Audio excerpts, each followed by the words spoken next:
নমস্কার বন্ধুরা, আপনাদের সকলকে জানাই শুভ পৌষ পার্বণ বা পৌষ সংক্রান্তির অনেক অনেক শুভেচ্ছা।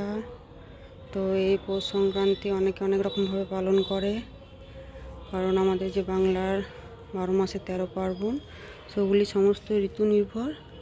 তো এই পৌষ মাস তো শীতকালীন একটি ঋতু মধ্যেই পড়ে। তো এই মাসে বহু উৎসব পালিত হয়ে থাকে, তার মধ্যে এই পৌষ পার্বণ একটি।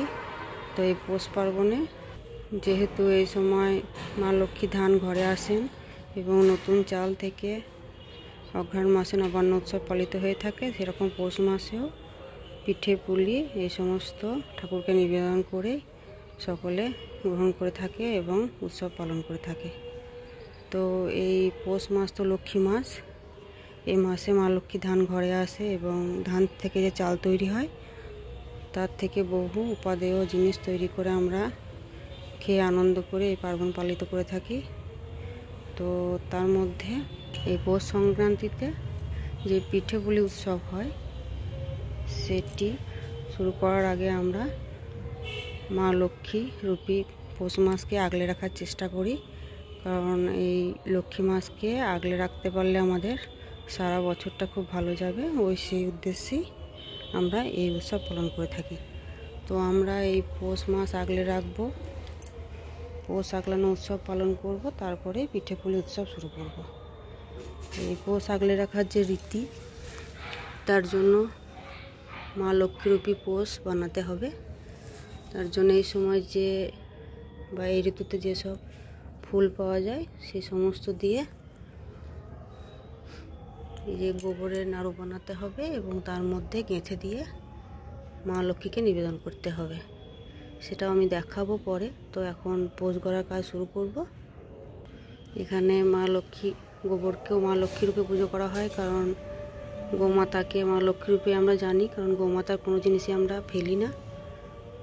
গোমূত্র, গোবর, তারপর দুধ, সমস্ত কিছুই আমরা ওনার ব্যবহার করে থাকি। তাই ওনাকে সম্মান জানিয়ে এই মা লক্ষ্মীর গোবর দিয়ে এই পৌষ তৈরি করা হবে এবং নিবেদন করা হবে। রাত্রিবেলায় শোয়ার আগে মা লক্ষ্মী পৌষকে আবার এসো মা বলে পুজো করে তৈরি করতে হবে। তো পৌষ তৈরি করব, তার জন্য এই যে আমরা এই গোবর কিন্তু সাধারণ গোবর নয়, এটা যে এঁড়ে গরু বলে, অর্থাৎ যে ছোট্ট ছেলে বাছুর হয় সেই বাছুরের গোবর, সেটাই নিয়ে আসতে হয় এবং এটা দিয়ে নাড়ু বানাতে হয়। এবং তার জন্য নিয়েছি আমি আরও সর্ষে ফুল, মূলো ফুল, দুর্বা ঘাস, হরিমঞ্জুরি বা তুলসী মঞ্জুরি, আর এই সময় যেসব ফুলগুলো পাওয়া যায় চন্দ্রমল্লিকা, গাঁদা, এই সমস্ত ফুল। তো এটির মধ্যে এই যে সর্ষে ফুল দিতে হবে, মূলো ফুল দিতে হবে, দুর্বা গাছ দিতে হবে, তুলসী মঞ্জুরি দিতে হবে, আর এই যে ফুলগুলিও দিতে হবে। এই সময় যে ফুল থাকে দিয়ে এইটাকে সমস্ত এক জায়গায় করে